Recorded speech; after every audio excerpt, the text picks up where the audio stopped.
அனைவருக்கும் வணக்கம். நம்ம இப்போ செய்ய போகிறது மால்பூவா. அதுக்கு பழம் போட்டு செய்யலாம், வாழைப்பழம் போடாமையும் செய்யலாம். நான் வாழைப்பழம் போட்டு ஒரு வாழைப்பழத்தை நல்லா இது மாதிரி கட் பண்ணி போட்டுக்கோங்க. மால்பூவாவுக்கு மைதா, கொஞ்சம் ரவை, ஒரு கப்பு மைதானா, அரை கப்பு ரவை போடணும். அதில் பாதி அளவுக்கு சர்க்கரை, பால் போட்டு கலக்கலாம், தண்ணி போட்டும் கரைச்சி வைக்கலாம். கரைச்சி வச்சு ஒரு 1/2 அன் ஹவர் இது நல்லா ஊறி இருக்கணும். ஊறினா தான் நல்லா சாஃப்டாக வரும். வேணும்னா அதுக்கப்புறம் ஊறினதுக்கப்புறம் நம்ம சோம்பு, கொஞ்சம் நட்ஸ் எல்லாம் போட்டுக்கலாம்.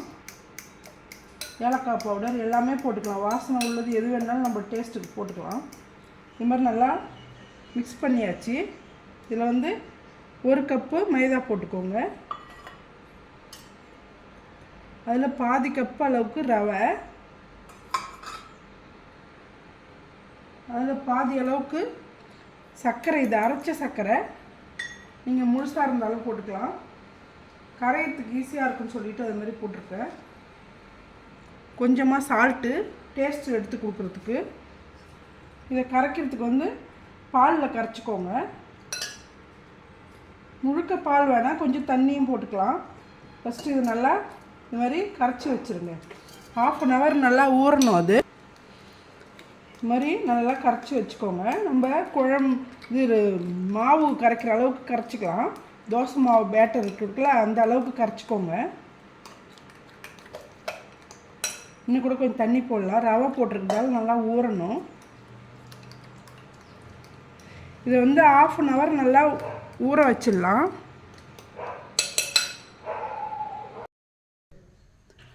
மாவு நல்லா புளிச்சிருக்கு பாருங்கள், நல்லா ஊறி போயிருக்கு. இந்த டைமில் முந்திரி பருப்பு ஒரு 4, காஞ்ச தேங்காய் கொஞ்சம் பெருஞ்சிருக்கும், அதை போட்டுக்கணும்.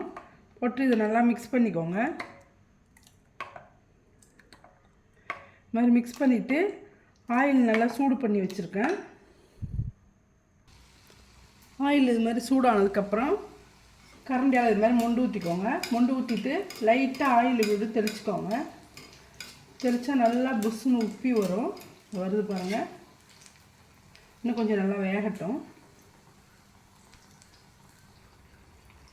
இது மாதிரி திருப்பி போட்டு நல்லா வேக வச்சுக்கோங்க.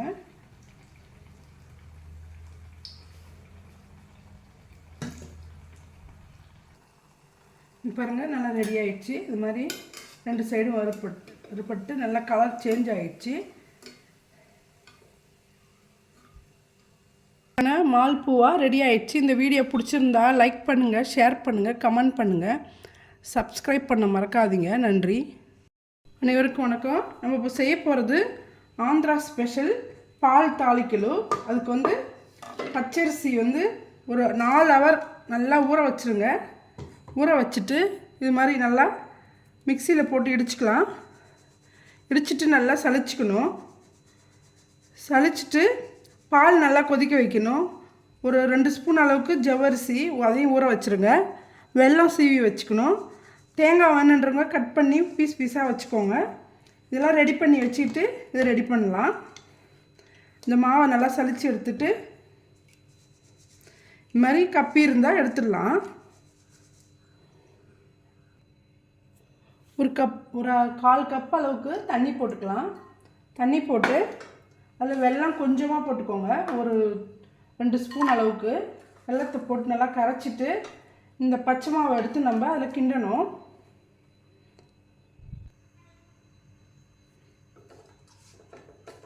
வெல்லம் போட்டிருக்கேன், தண்ணி போட்டிருக்கேன், அது நல்லா கரையணும்.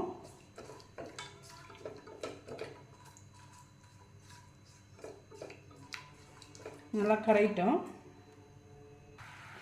எல்லாம் நல்லா கரைஞ்சிடுச்சு பாருங்கள். இந்த டைமில் நம்ம வச்சுருக்கிற மாவை போட்டு நல்லா கிண்டிக்கணும். பச்சை மாவை, பச்சரிசி மாவு தான் இது. நல்லா ஊற வச்சு அரைச்சா இது மாதிரி வந்துடும்.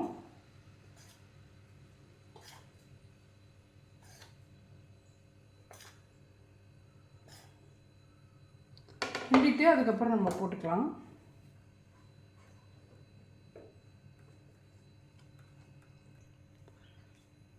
இது மாதிரி நல்லா கிண்டிக்கோங்க. நல்லா டைட்டாக ஆகிடுச்சு. இது நல்லா ஆற வைக்கணும்.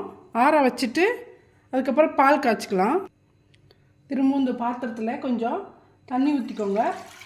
வெல்லம் பாகு எடுத்துக்கணும். அதுக்கு வெல்லத்தை கட் பண்ணி போட்டிருக்கோம் பாருங்கள். இது நல்லா கொதிக்க வச்சு கொஞ்சம் ஆற வச்சுக்கணும். அந்த டிஷ்ஷுக்கு அப்படி தான் தேவைப்படும். பாருங்கள், வெள்ளைப்பாகு நல்லா கொதிக்குது. இதை எடுத்துகிட்டு நம்ம பால் போடலாம். கடாய் வச்சுட்டேன்.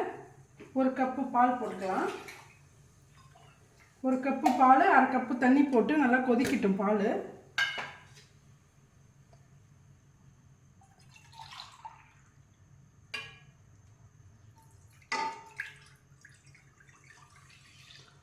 பால் போட்டாச்சு. இந்த அளவுக்கு பாதி அளவு தண்ணி போட்டுக்கலாம். பால் நல்லா கொதிக்கட்டும். மாவு நம்ம நல்லா பிசைஞ்சிருக்கோம் பாருங்கள். இந்த மாவை எடுத்து கொஞ்சமாக நல்லா இப்படி உருட்டிட்டு இது மாதிரி நீட்டாக ரோல் மாதிரி பண்ணிக்கோங்க. இதுதான் நம்ம பாலில் போட்டு வேக வைக்க போகிறோம்.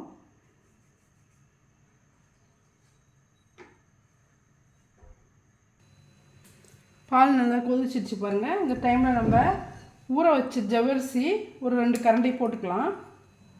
ஒரு 10 நிமிஷத்துக்கு முன்னாடி ஊற வச்ச அந்த ஜவ்வரிசியை நல்லா ஊறிடுச்சு பாருங்கள். இது இதில் போட்டுக்கலாம். போட்டால் தான் அதுவும் நல்லா அது கூட கலந்து வேகணும். ஜவ்வரிசி நல்லா ஒரு 10 நிமிஷம் வந்துருச்சு. நம்ம செஞ்சு வச்சுருக்கிற இந்த தாளிக்கில் இதில் போட்டுடலாம். போட்டுட்டு இது கிண்டக்கூடாது. அதை அப்படியே விட்டுட்டு கொஞ்சம் நேரம் வேகட்டுன்னு அப்புறம் கிண்டலாம். அந்த அரிசி மாவில் இது மாதிரி கொஞ்சமாக ஒரு பீஸ் எடுத்து ரோலாக பண்ணிக்கலாம். அதுதான் இது. இது மாதிரி ஒன்று ஒன்றா போட்டுருங்க. அதிலே நல்லா வேகட்டும்.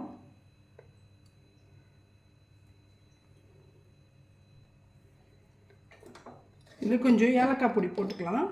போட்டுட்டு மூடிடலாம். சீராக வெந்துட்டுருக்கட்டும். போட்டுட்டு மூடிடுங்க. நம்ம போட்டு 10 நிமிஷம் ஆகிருக்கும். அதை எடுத்து அப்படியே லைட்டாக கிண்டி விடுங்க. அதை வெந்துட்டுருக்கு பாருங்கள். இது நல்லா இந்த பாலில் கலந்து வேகணும். கிண்டி விட்டுட்டு நல்லா திரும்பவும் மூடிடுங்க. இன்னும் கொஞ்சம் நல்லா பால் கூட வெந்துச்சுன்னா நல்லா டேஸ்ட்டாக இருக்கும்.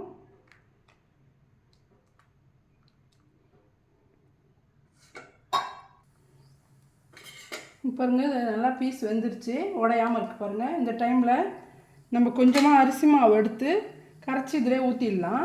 கடைசியாக தான் நம்ம வெள்ளை கரைச்சல் போட போகிறோம். இது நல்லா கொதிக்கிட்டு கொஞ்சம் இது கொஞ்சம் திக்காகும்.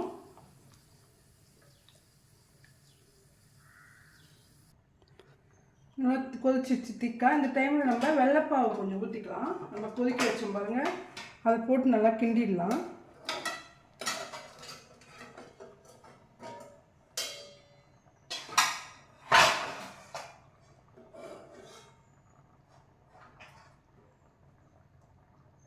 கொதிக்க வச்சதை கொஞ்சம் வடிகட்டிக்கோங்க. அதில் வேணுன்ற அளவுக்கு போட்டுட்டு நல்லா கிண்டி விடுங்க.